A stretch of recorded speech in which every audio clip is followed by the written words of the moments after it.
On my recent trip to Seattle to the Dollhouse Miniature Show, I picked up a couple of molds for 1/3 scale items from Ruth at Stewart's Dollhouse Creations. I showed you the cupcake mold a while back. This is my other mold that I ordered from her. Ignore the fact that it's looking filthy. I've been using this non-stop since I got it the other day. I've had it about, when I'm recording this, it's been about 4 or 5 days, and I have literally made hundreds of gummy bears with this. This is a gummy bear mold. It's a food grade silicone mold, and it is so much fun. In this you get 5 jumbo gummy bears and 5 regular size gummy bears. And I'm going to show you 2 different ways to approach molding with this mold. Here are some gummy bears that are just made out of regular polymer clay. And I'm going to show you these first. And this is how the mold, this is how the directions for the mold read to use, what it tells you to do, and the process the mold instructions tell you. But I had to play a little more. And I made some that look really translucent. Let's see if I can get down a couple of, here's an orange one here. And here's, let's get this down in the middle of the screen here. Here's an orange polymer clay one, and here is an orange real gummy bear. So I'm going to show you how to make both kinds, and I think you're going to really find this to be a fun project. I love this mold. So let me clear off my table and let's get started with some polymer clay gummy bears.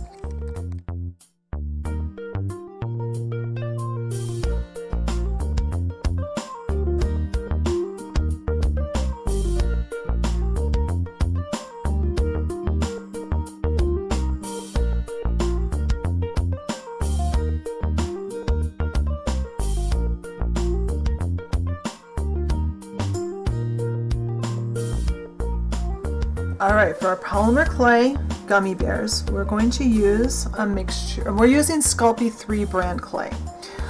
Ruth suggests Sculpey 3, and I actually tried out my mold with Sculpey, with Primo, and with Fimo. Sculpey really works better in this instance. It's the clay is a better texture for what we're doing. So I've rolled out a sheet of translucent Sculpey and a sheet of yellow. What color yellow is this? I just grabbed a yellow out of my box. It's just yellow. So I've rolled these out on the 4th setting on my pasta machine. And I just have a small cookie cutter, a small clay cutter. And I'm going to cut 5 rounds of the translucent. And I see I've picked up some gunk in this, but for demonstration purposes that's fine. So we need 5 pieces of translucent and 1 of the color. Now when you're working with translucent clay, mixing it with other clays, it's kind of, you gotta realize that it's going to look like you're getting a really pale color, but you're not. Because this translucent isn't really going to make the clay lighter. So we're going to mix this together really thoroughly. And it doesn't take very long, and it's going to look really, really pale.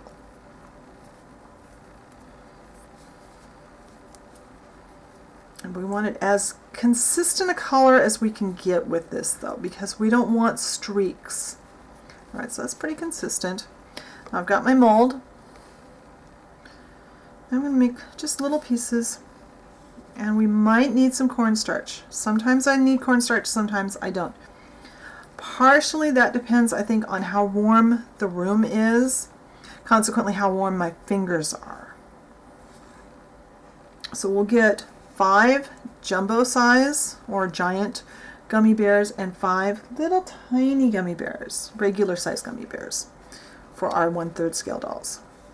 Now Ruth actually uses her knife, her craft knife, to trim this. I prefer using the side of my dental pick. Kind of go about to the middle and just kind of smooth off your clay. For me, this works better, and I don't have to worry about ever accidentally cutting into my mold. By using this tool, I'm never going to accidentally make a slice in the top of my mold and ruin it. As a rule, I don't like to cut against the top of these molds. I know a lot of people do. I'm just not really all that comfortable doing that. You kind of support it with your finger if you need to. Now, it's going to take even less clay, of course, in the small ones. And if the clay sticks to your fingers, you might need to get just a little bit of cornstarch on your fingers.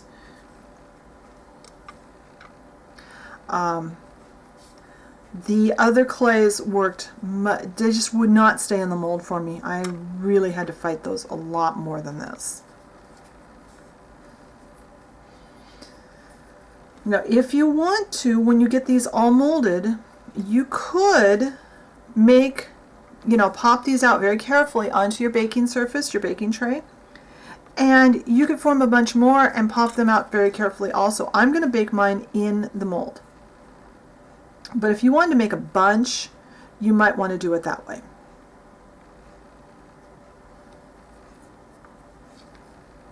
But yeah, I like doing it with this tool. And it will be easier to clean this excess clay up now than later. So I try to neaten it up around the items.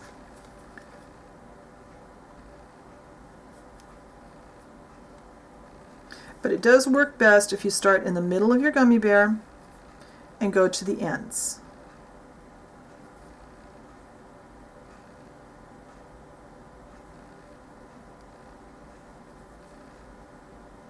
There.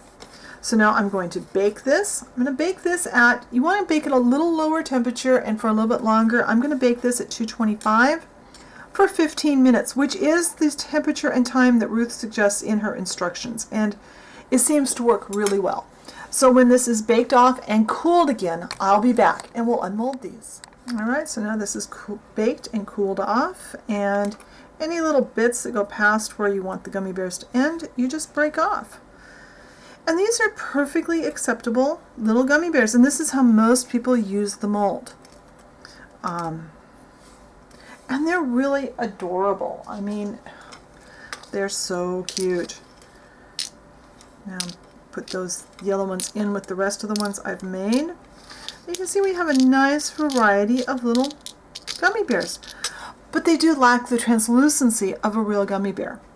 So I decided to try something a little different to do that, and that's up next.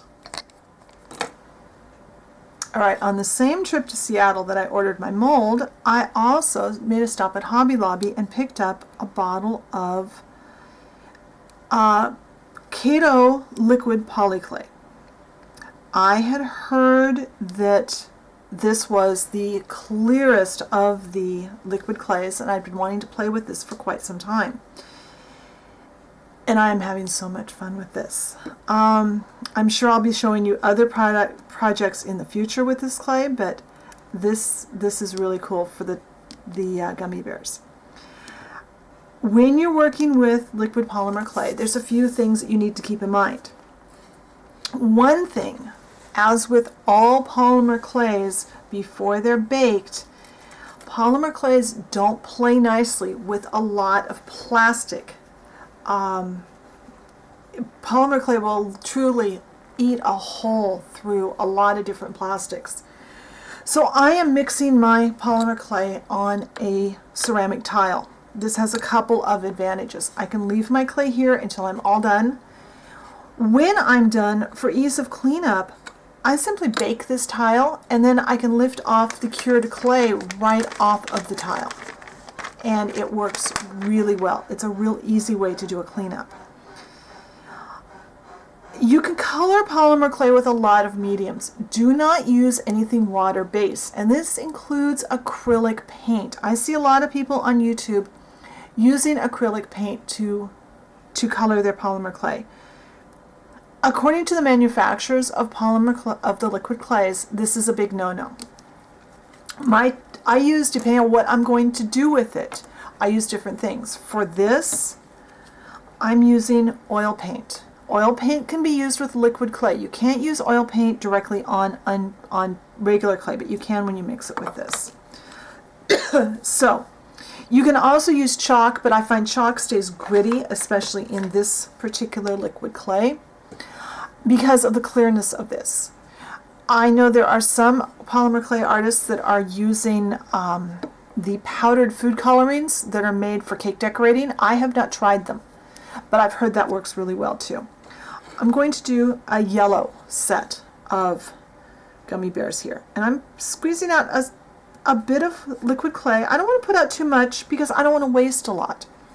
It's a little blob about the size of a quarter.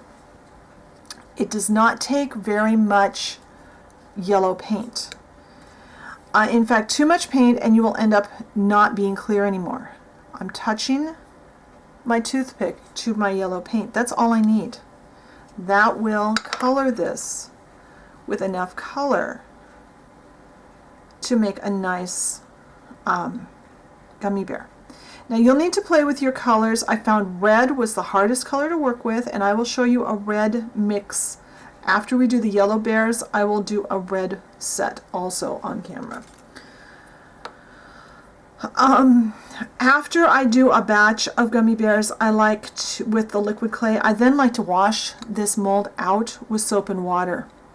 Now, I'm going to use my toothpick, and I'm going to put this liquid clay in drop by drop. For me, I'm finding it's 3 drops for the big bears, and usually 2 drops for the little ones. So you can see this amount of liquid clay is going to make a good number. It's a little tedious. I tried this process with TLS, translucent liquid Sculpey, and I was not happy with the results because it comes out no more translucent than my Sculpey mix did. Whoops.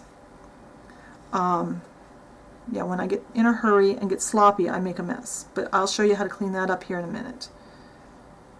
I'm trying to talk and do this, and it's causing me to not be as neat as I should be. I'm also trying to go a little faster so that you don't have to sit here and watch me dribble clay, you know, for 10 minutes. Probably not good viewing. But as you can see, I'll have enough clay to do at least another partial batch of gummy bears. Now, Kato clay bakes at a higher temperature than our standard clays. It bakes at approximately 350 degrees. I have read online that if you stick closer to the 300, it goes between 300 and 350 to cure. Closer to 350 will give you a shinier product, and that's what we're after here. We want this to look nice. I'm just taking a Q-tip, and this one got overfilled. So I'm going to wick out a little bit. I don't want this to run over. It's easier to clean this up now than it will be later. That one there is not quite full enough. Now I may have gotten busy talking and didn't put my second drop in, or it may be in the one next to it also, or it may just be that my drop wasn't as big. Alright, now these need a little help to get up in the ears sometimes. And that one looks like it could use just another drop because it's kind of indented down. So now I'm going to go bake this at 350 degrees for 15 minutes. And then this mold needs to cool before I can handle it again. So I'll be back when these are baked and cooled. Alright, so now this is baked and cooled. And you can see the difference in the color. And these are translucent just like the real thing. I just think they are so cute. It looks like I had some red left in my mold on that one. I'm trying to wash my mold each time, but I don't always get all the little bits out. But there we go. So those are the yellow ones. So let me pull these off to the side. Alright, so now we're going to do the same process, and we are going to make some red gummy bears. Put out a pool. It doesn't take a whole lot. And this time we're using a Rose Madder color oil paint. I experimented with a couple of reds. I had a little trouble with red. For some reason red alters a lot more when I'm baking it than some of the other colors. It also requires a considerable amount more paint. So we're talking more like that. Hopefully I didn't get too much, but red is hard. Red wants to bake out to become almost clear. Or it'll turn orange. Vermilion red, I believe this color, is what I use to actually create my orange ones. That comes out really orange. Alright, so when we get this mixed, once again, we're going to do the same thing. And because there's more paint in here, it changes the texture a little bit. But once again, we're going to fill our little bears up. About 3 drops per big gummy bear, about 2 for each little one. And rather than having you watch me fill all of these again, because it's going to be the same as with the yellow one, I'll turn the camera off, I'll finish filling this tray, I'll bake these off, and when these are baked and cooled, I'll come back and you can see how these look compared to the raw clay. Alright, so these are baked and they're pretty much cool, and as you can see, they are now a beautiful red. So that's how easy it is to make gummy bears out of this mold. Now the next thing I'm going to do is I'm going to take this right into the sink and I'm going to wash this with just some dish soap and water, because I find, especially after doing 2 different colors, it does need to be washed between. But it's easy to keep clean. It's still not perfectly clean, but it's fine. It's getting a lot of use. I hope you had fun with this video. And if you decide to buy a set of one of these molds, let Ruth know where you saw it, that you saw the video and that's why you're there to buy a mold. This is so fun. I really do recommend you buy this and check out the rest of Ruth's products. She has some really cool things on her site. Be sure and check the blog post and find us on Facebook if you haven't already. And I'll talk to you later. Bye.